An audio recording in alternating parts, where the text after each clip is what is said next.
Cuadro Alas sumuko na at Carl Wonderboy Martin knockout kay Nitumbua, Dasmariñas brutal TKO wins, Saul Sanchez kinain ng buo. So una sa mga balitang boxing ay mukhang na TKO ata si Wonderboy Martin kontra Philippos Nitumbua doon sa comment section na post ng Viva Promotion. Nang mas pinaburan ng mga Pinoy boxing fans ang African fighter. Hindi rin natin masisisi ang ating mga kababayang gutom na makakita ng firepower at action-packed na duelo na hindi nila naranasan kay Martin, na lumalaban sa low class at wala sa rangkang na mga opponents kaya inulan ng batikos ang Egoret boxer. Sa kaugnay na balita ay tikom pa rin ang bibig ni Wonderboy sa patuloy na pag-aangas at paghahamon ng African champion. Minaliit ni Philippos si Martin by saying na too small siya kumpara kay Oguni na nilampaso lang niya recently, at pagmamayabang Nitumbua na hanggang third round lang ang itatagal nito sa kanya.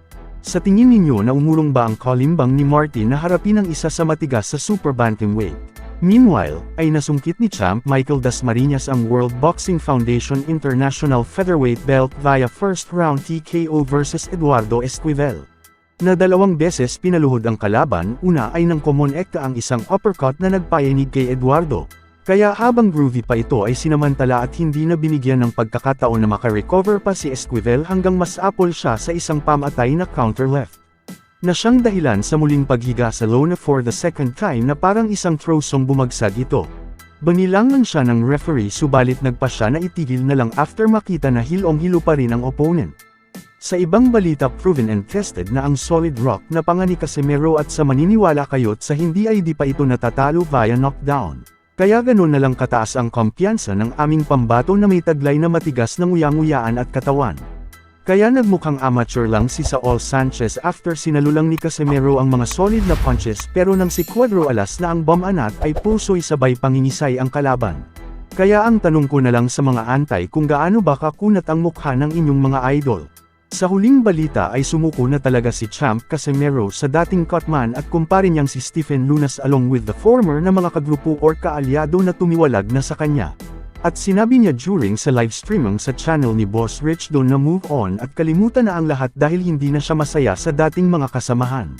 At instead ay dito lang raw naramdaman ni Champ ang tunay na malasakit at pag-aaruga sa hindi plastic na kapamilya.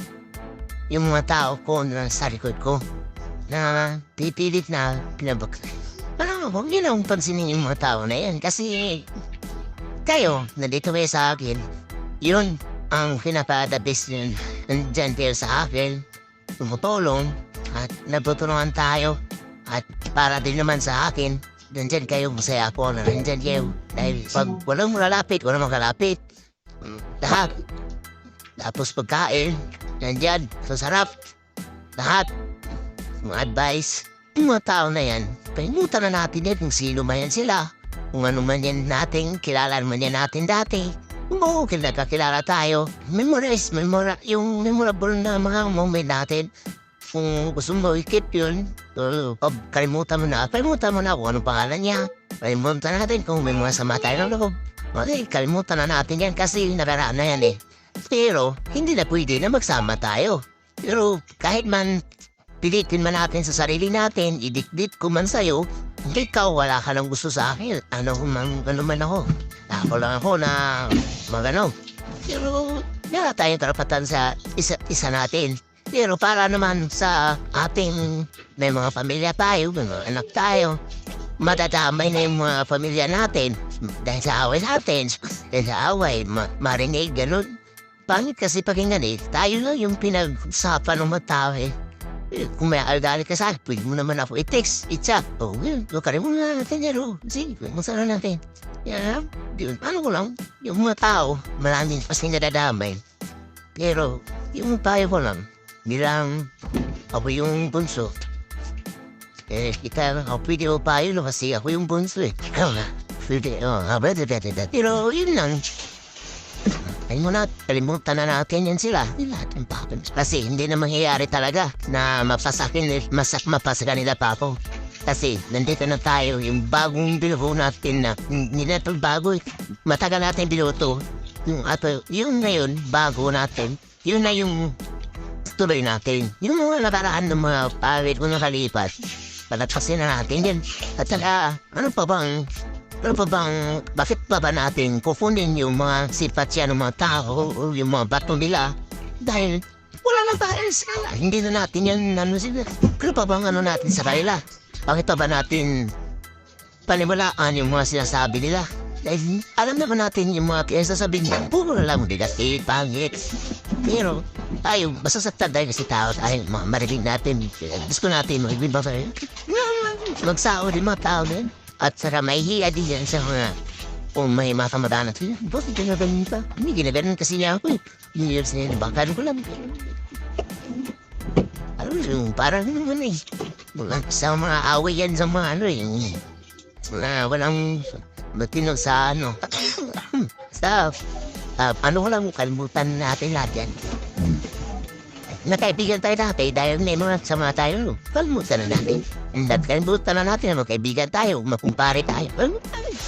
Parang parang ikaw kilala tayo. Kilala tayo. So, hindi na tayo kilala. Kalimutan na natin, kilala din tayo.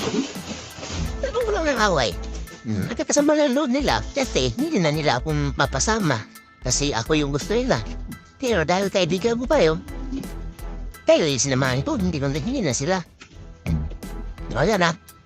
Magkana yung sinuha watch ang padradas gusto mo yun hindi na natin pangalanan kung sino man din sila.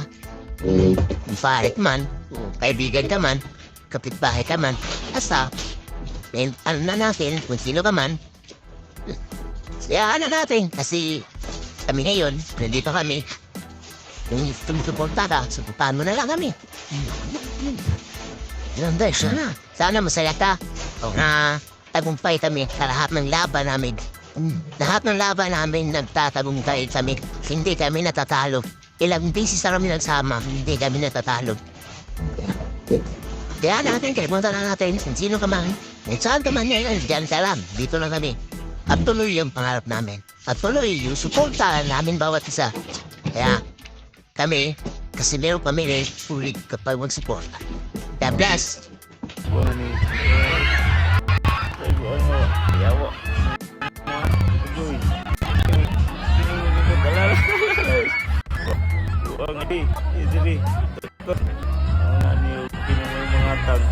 Patay tanan. Ano mga tang kalsada oh. Wala. Patay. Natuwang.